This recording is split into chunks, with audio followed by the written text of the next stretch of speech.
Baik semuanya, Assalamualaikum warahmatullahi wabarakatuh. Sebelumnya perkenalkan kami dari kelompok 7 yang beranggotakan Firdaus Rizkon, Nabi Muhammad Rahman, dan saya sendiri Yudat Kagara. Untuk tugas akhir kelompok kami membuat perancangan manajemen kesehatan pasien dengan mengimplementasikan struktur data.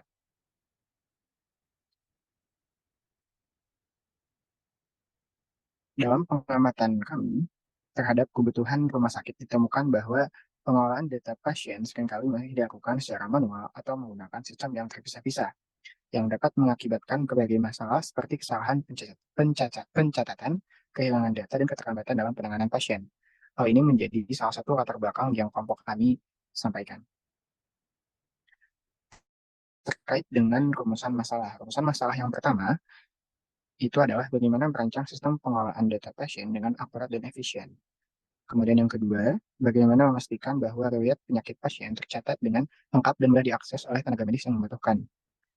Yang ketiga, bagaimana mengembangkan sistem penjadwalan perawatan pasien yang efektif guna meningkatkan efisiensi pelayanan rumah sakit. Untuk tujuan penelitian akan disampaikan oleh rekan saya. Kami persilahkan. Oke, untuk tujuan penelitian, terdapat 3 tujuan utama. Yang pertama, mengurangi waktu tunggu pasien. Lalu tujuan kedua, memberikan kenyamanan dan efisiensi bagi pihak rumah sakit dan pasien.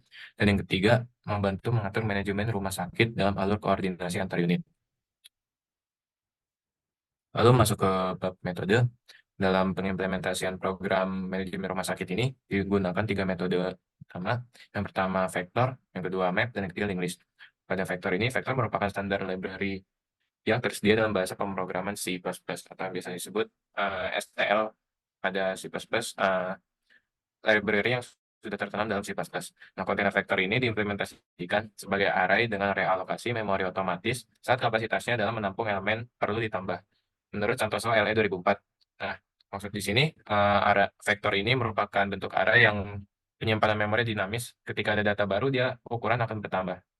Lalu dalam pengimplementasiannya digunakan untuk menyimpan data pencatatan obat seorang pasien rumah sakit. Lalu struktur data yang kedua adalah map. Ini merupakan salah satu standar library pada C++ juga. Container map serupa dengan set, namun elemennya tidak tunggal melainkan pasangan indeks nilai menurut Santoso LE 2004. Nah, map ini dirancang untuk menyimpan elemen-elemen dalam bentuk pasangan unik di mana setiap key dipetakan ke satu value tertentu.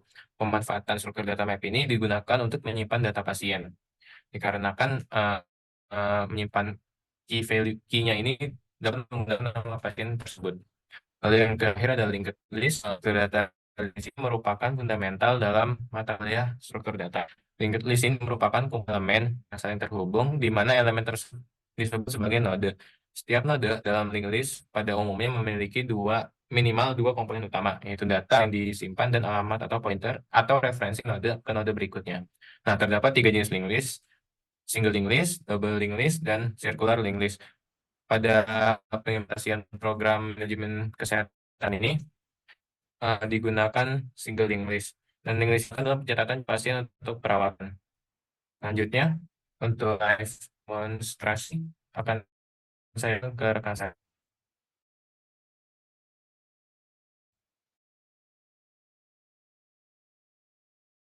Baik, ditekan kepada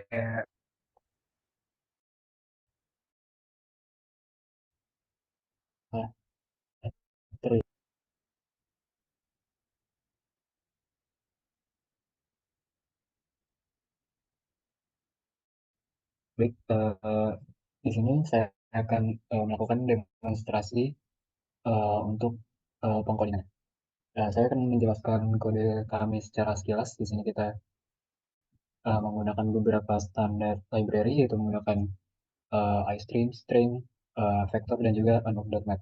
Di sini kita memiliki struct riwayat medis untuk menyimpan nama dan diagnosa pasien.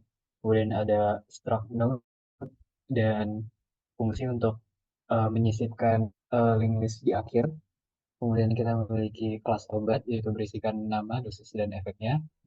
Kita memiliki kelas manajer pasien. Di sini kita menggunakan unauth.map untuk uh, menggabungkan key, yaitu nama pasien, dan juga data-data dari pasien, yaitu ada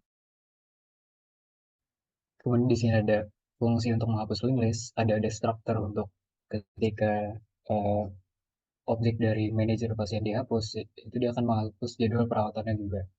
Kemudian ada fungsi untuk menambah riwayat medis, fungsi untuk menambah obat, fungsi untuk menambah jadwal perawatan, fungsi untuk mengingatkan jadwal perawatan, fungsi untuk mencetak list obat, fungsi untuk mencetak list pasien, dan juga fungsi untuk menghapus data pasien. Kemudian ini adalah int main-nya. Di sini kita memiliki menu utamanya dan menggunakan switch case melakukan transversal dari menunya. Baik, di sini saya akan langsung saja menjalankan kodenya. Kita akan diberikan menu ini dan di masanya adalah kemudian menambahkan obat ke Abdul, yaitu paracetamol 500 mg dengan efek meredakan demam. Kemudian tambahkan obat kedua kepada Abdul dengan nama obat Panadol, yaitu dosisnya 250 mg. Efeknya itu mengurangi gejala flu. Jadi obat pasien Abdul ditambahkan, kemudian kita bisa tambahkan jadwal perawatan. Karena pasien Abdul dia memiliki jadwal yaitu pada jam 10 pagi pada tanggal 1 Juni 2024. Jadi, jadwalnya itu kronologi. Dan dia memiliki jadwal kedua yaitu pada jam 12 siang pada 2 Juni 2024 yang memiliki jadwal yaitu ronsen. Baik, jadwal pasien telah ditambahkan. Kemudian dari kita bisa mencetak obat yang dimiliki oleh Abdul. Di sini bisa kita lihat dia memiliki obat Panadol. Kemudian kita bisa menambahkan pasien baru misalnya bernama Bedu dan dia memiliki sakit misalnya demam berdarah. Kemudian kita bisa mencetak list pasien yang ada. Ini bisa kita lihat ada pasien bernama Bedu dan juga Abdul dan diagnosanya. Kemudian kita bisa menambahkan mengingatkan jadwal pasien yang telah ditambahkan tadi, misalnya pasien Abdul. Dia memiliki dua jadwal, yaitu jam 10 pagi pada tanggal 1 yaitu pulmonologi dan juga jam 12 siang dia ada jadwal untuk ronsen. Kemudian kita juga bisa menghapus data pasien yang ada. Misalnya kita ingin menghapus data pasien Bedu ketika dia sudah sehat. Di sini data pasien telah dihapus. Ketika kita cetak list pasien lagi, di sini kita lihat pasien itu sudah sehat. Mungkin itu saja dari demonstrasi yang bisa saya berikan, dan jika sudah selesai kita bisa keluar dari menu tersebut. Apakah ada yang ingin ditambahkan oleh Yuda atau Nabil? Dari saya cukup. Jadi saya Baik. Oke, terima kasih Daus sudah melakukan review tadi. Terkait Oke, sudah tampak di layar. Terima kasih kepada teman-teman yang sudah menonton video demonstrasi kami dan presentasi juga. Mohon maaf apabila terjadi tutur kata kami yang tidak enak, dan mohon maaf apabila terjadi kesalahan. Sekian dari kelompok kami. Wabillahi taufiq wal hidayah. Wassalamualaikum warahmatullahi wabarakatuh.